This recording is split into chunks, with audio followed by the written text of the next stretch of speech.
All right, coaches. So basically, every coach wants to prepare for their week. So that's why we came up with this material as offensive coordinators' weekly plan, kind of game plan of the week. So it's multiple of these sections. There's actually 10 inside the book, and in each one of them is going to roll through what you need to prepare for a game. Now, the cool thing about it is at the end of each season, you take the book, you file it away, and next year you can pick it back up and look at, okay, what did we do against these teams? What worked? What didn't work? And kind of a filing system for guys that enjoy working with a pen and paper, maybe before you start installing stuff into Huddle or whatever software you use. So here's the overview. Each section on this first page, is the week. What week are we playing? The opponent we're going against. Obviously, I've just kind of made up one so we can kind of see roughly how I would use it and maybe give you some ideas about how it can work for you. So there are goals each offensive coordinator may have. You reevaluate your film and you start looking at, okay, what are some things that maybe we're struggling with? This example I gave here, quarterback, hey, we're struggling on maybe snag concept or whatever it is, getting our eyes to the right read. Okay, offensive lineman, we may have struggled on double teams, or maybe for you it's something else. We had 2 turnovers as an offense, so these are things we need to correct. It's going in the goal chart for me, and then we're going to put down what do we have to do this week. We're going to have to take easy passes, a screen game. We're going to have more play action as an offensive play caller, things that I can do to help our offense. Maybe it's get the ball to whoever your best player is more. These are just general goals you're going to have for that week.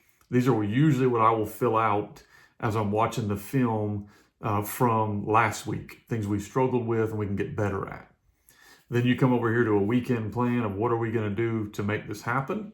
So we're going to meet with maybe the coach of the quarterback to kind of work with where his eyes go. We're going to meet with the offensive line coach, talk about double teams. What are some drills we can do to fix that? Cut up clips. We're going to look at the clips of snag that we struggled with. We're going to cut these up. Maybe 5 good, 5 bad. We've kind of lived in that world. So you're not overloading your kids on film, but you are getting things they need to look at that are good and bad. And then we're going to finish the scouting report. That's the goal of the weekend. You could work on Saturday or Sunday, whatever day that might be. Then a general idea of what our Monday, Tuesday, Wednesday, Thursday is going to look like. We'll put, for us, this is how I usually break up the week. You could obviously put what you do. For us, we're going to do all our installs or adjustments on Monday with our kids, our basic drive starters, things we feel good about. Then we're going to look at the overview of the opponent. So we're going to talk about what is this opponent going to do. That can be done multiple ways. Could be done through film, could be done on the field. Each coach has their own flavor. And then here's what our practice time is going to look like. We're going to do film for 15 minutes. We're going to do a walkthrough. And then we're going to do 10 minutes of individual, 15 minutes of team, and we probably have a JV game on a Monday. So that's what my Monday is going to look like. Come back on Tuesday. Tuesday for me is always a third down day. We're going to work on third downs to try to hit, make sure we're successful in what I call money downs or third downs or fourth downs. So 3 third and shorts, 3 third and mediums, 4 third and longs. We always work red zone and 2-point plays on Tuesday also, as well as shots. So when I'm doing my team script, that's what I want to make sure we're kind of hitting. Then a little note here, we're going to be real heavy on our individual. May not even do 7-on-7 that day or inside drill, maybe all indie right into team. Okay. For us, we like to do our kind of one-on-ones with the receivers or 7-on-7s, depending on how the structure looks on Tuesday. So we're going to look at their snag again. Again, if it's a problem, where are we going to work it? Where are we going to get better at it? Okay. And then maybe verticals. Wednesday for me is a big hash work day. So we're going to do a lot of field driving, working boundary plays, working field plays, moving the ball. Well, since we're already moving the ball, we'll throw in a 2-minute drill where we're working against the clock.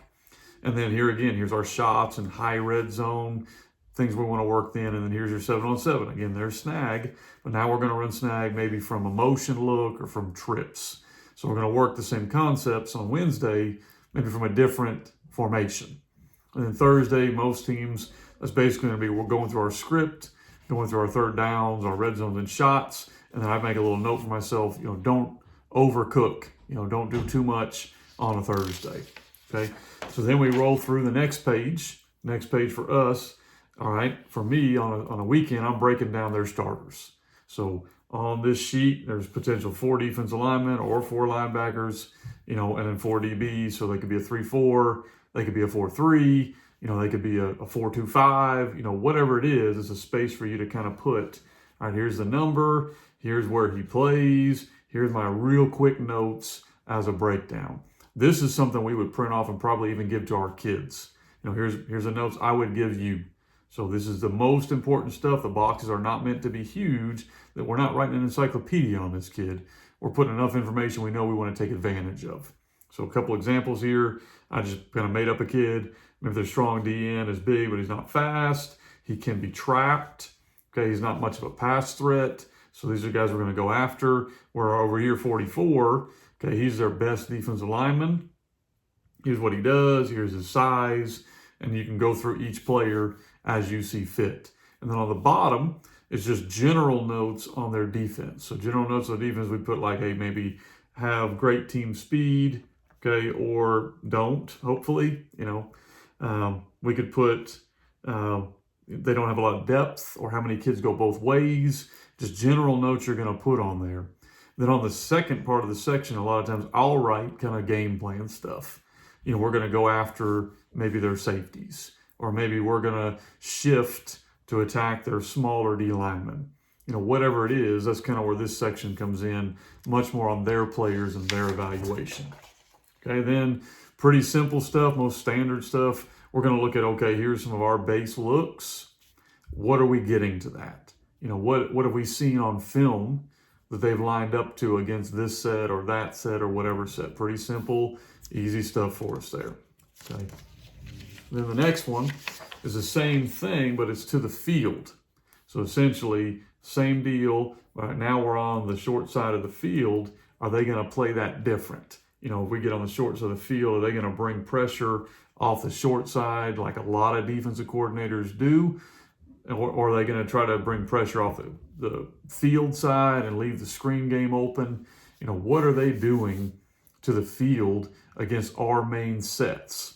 So I know how I want to attack them. Again, a lot of teams will bring pressure off the short side, which sets up the screen game that direction.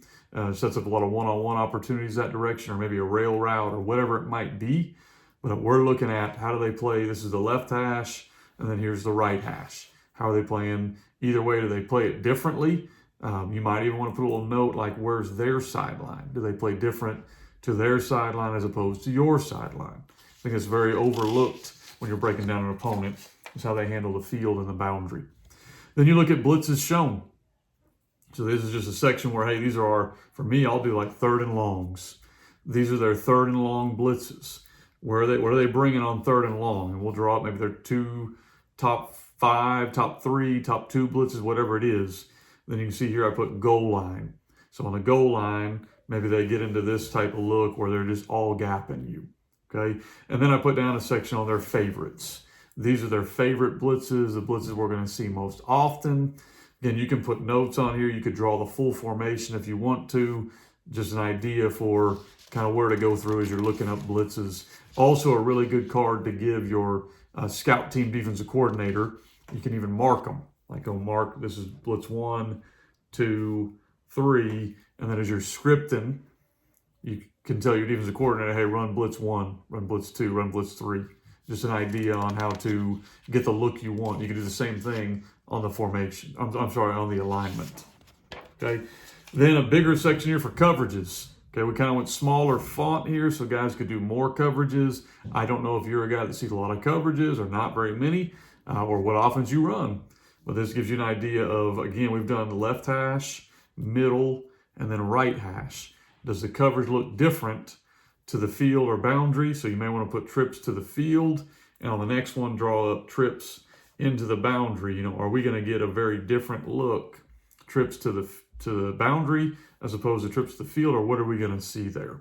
So something you can do to get all the different coverages you might see, I would recommend drawing up your main sets or grouping them into sections like trips, tight end, balance set. Like here we got, double 2x2, cover 0, and then looking at the different coverages they run. Then we do field tendencies. I'll break down field tendencies that they do. So basically we are moving this direction. So this is our end zone, and then of course that's the red zone. As we're working, what are we seeing them do tendency-wise? Maybe inside the 5, they're super aggressive, coming after us all the time. So my notes over here are how I want to attack them. If they're going to be aggressive, maybe we take a shot here. Maybe on 1st and 10 from our 3-yard line, we take a shot because they're going to be aggressive and give us a one-on-one. Okay. Then here, you kind of have that middle on your own end zone area all the way to maybe the 40 or 50. And it may be different every team. Maybe they're very conservative here, so we're just going to run our base plays. Then you kind of find, all right, where's that shot area? Where's that area that I want to take my shots? This helps you build your play call sheet also. Then you see first time past the 50, we want to take a shot. Or maybe it's first time past our 40, or wherever it's going to be. And then we'll list the shot plays we want kind of in order, what we think will work, where we think it will work. Your shot play may be up here. I don't know, depending on the opponent you break down. Then you find, all right, where are they going man zero? Where are they going goal line?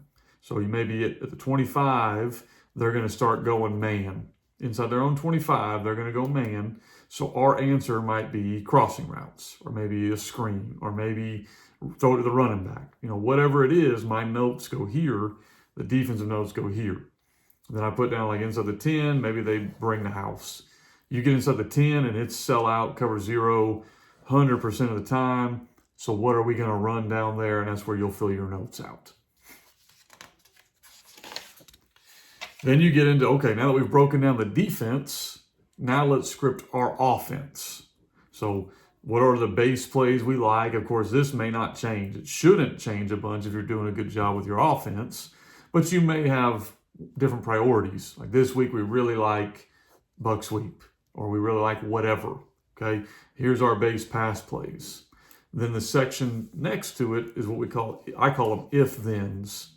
So if we get this look, I'm anticipating looks the defense has shown that they may give me. Maybe they go 4 front or 3 front, whatever the difference is. Here's my 3 adjustments off of that. Maybe they go man 0. We haven't seen that on film, or maybe we have seen it on film, or maybe they go zone. What are my adjustments for if they give me a different look? If the D-line is whipping me, I like to put, personnel issues where we're just struggling with X, Y, or Z. What am I going to do? Because you want to think this stuff through now before you get over to your script. Because for me, we're going to practice that stuff. Okay. Then I've got a tempo section. I just kind of filled in a few different things we like on tempo, a 2-minute section, and then a trick play. Again, these may not change much week to week, but it's good to always kind of go through it. A lot of times I'll go through here and then I'll take like a highlighter, kind of mark through, or take a Sharpie like this and cross stuff out that I don't want to run. Either way. So this section could be one that you just keep it the same and highlight what you like more one week than another. Now you're getting into situations. So we just looked at the field. Where do they go this? What are we going to do on 3rd downs? Here's our runs and passes. These are, I call them money downs. So 3rd down, 4th down, this high red zone. We'll get to this in a second, but what am I going to run on all these 3rd downs? Then I put notes down here. Like on 3rd down, we may want to use check with me. Early, we may want to go check with me to see what they're doing. We're going to look at, okay, on 3rd and medium, they blitz. So here's what I want to do, and now I can come back up here on these 3rd and mediums and fill it in that way. Okay, you may say 3rd and long, they like to play coverage. So in this 3rd and long kind of section, we may run draw, or we may run a longer developing play because they're not really bringing the house. Then I have a 4th down section here, and then here's these red zone. I've got a high red zone section, which that may change depending on, again, on the field zone. We just kind of gave a general guide. And then a low red zone. When do they really go bring the house? And these are the plays we like. Okay. Next section is very, very similar to that. Okay. It's going to be the scripts. So you're going to talk about scripts on Monday, Tuesday, Wednesday, Thursday. We've got an inside area. Again, are you working hashes? Are you working down and distance? What are you working? In my opinion, one of the things coaches struggle with a lot of times, I know I did, was we'll just run plays in the middle of the field and team and we're not really working down and distance or hash or time management or anything like that. So you kind of go back to the sheet you did up front here. Okay, what are we doing on Monday, Tuesday, Wednesday, Thursday, and it ought to match as you come through here what you're working. So our team, we might want to be, our team for me, a lot of our installs and that kind of stuff. Okay, Tuesday, a third down day. If you go back to that first sheet, Tuesday's our third down day and our red zone day. So we're going to have that in here as I'm scripting it. Okay, same thing on Wednesday. Wednesday for us, I believe, was more of moving the ball. So you're kind of looking at, there's some red zone, move the ball left hash, middle hash, the plus 15, plus 18, plus 12, as we're going to move the ball. And then your Thursday script, okay, comes in there. Again, all the whole notebook is filled with is something like this, where you're having to keep all these papers up, but it's bound for you and it's 10 weeks. So you have every single week. You can go back, especially if you're replaying opponents, check your notes on them, what you did on them. It's just meant to be a weekly planner to help you be as prepared as possible. Hopefully you guys will get some value from it. I know it's been, this kind of stuff is a good help to me to stay organized and work through things that I need. It keeps me on track and on task, and I don't put too much stuff in, and I put stuff in to tailor to the game plan of the opponent that I'm playing.